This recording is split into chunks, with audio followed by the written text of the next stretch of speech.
I think it is important that America know what we're talking about here.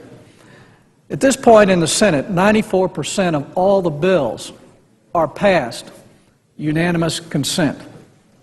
94%. So this is hardly a lack of productivity. And what this means is 94% of the bills that pass the Senate have no debate, no vote, no amendments, no reading of the bill, no online disclosure, and very often no score from the Congressional Budget Office.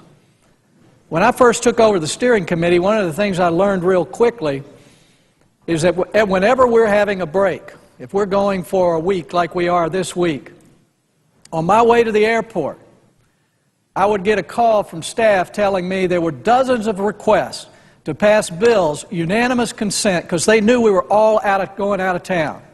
And a lot of them had some pretty big price tags on them.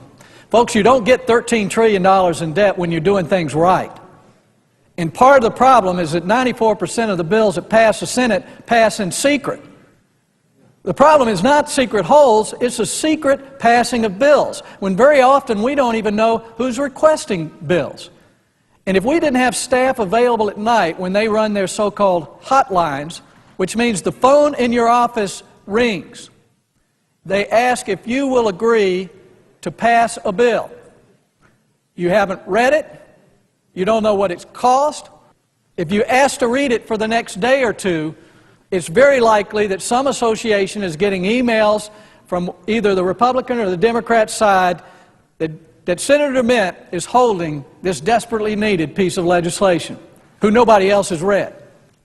I frankly think passing 94% of the bills without anybody even reading them or knowing they're getting passed is not a good way to do business. I think it's fair to have some system where, first of all, you cannot secretly ask for a bill to be passed unanimous consent. And that's what goes on here today. If you want something passed unanimous consent in the dark of night, that you have to put it on the internet for at least 3 days with a cost from the Congressional Budget Office so we know what we're getting into. Again, I want to remind you, we don't have a problem in Washington of not passing enough bills or spending enough money. The problem we have is we're passing bills that we don't even read, that have price tags that are running our country into a crushing debt.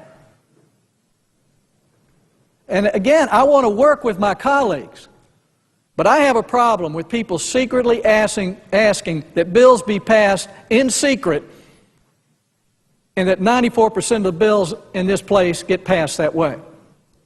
There are a lot of pressing issues that we face as a country. But we have no problem here of things that are being slowed down. The problem we have is every week, just like this week, we're adding to the spending, we're borrowing more money as a country, we're increasing our national debt, and we're expanding the federal government. This is not something we need to speed up. We need members of the Senate to read bills. Let's get rid of secret passing of bills that have never been on the internet, that have never seen the light of day. The real problem are secret bills and members secretly asking them to pass.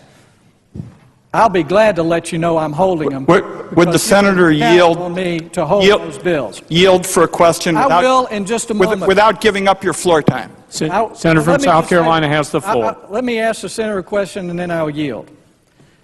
Could we include in your legislation the idea that whenever someone wants to pass a bill, unanimous consent, that they have to come to the floor and say, I, Senator Jim DeMint, want to pass this bill, a bill I've not read, which has not been online for 3 days, which has no score from the Congressional Budget Office, and I desire to pass this bill with no debate and no roll call vote.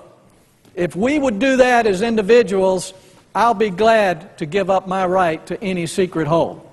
The main problem here is secret bills, not secret holds.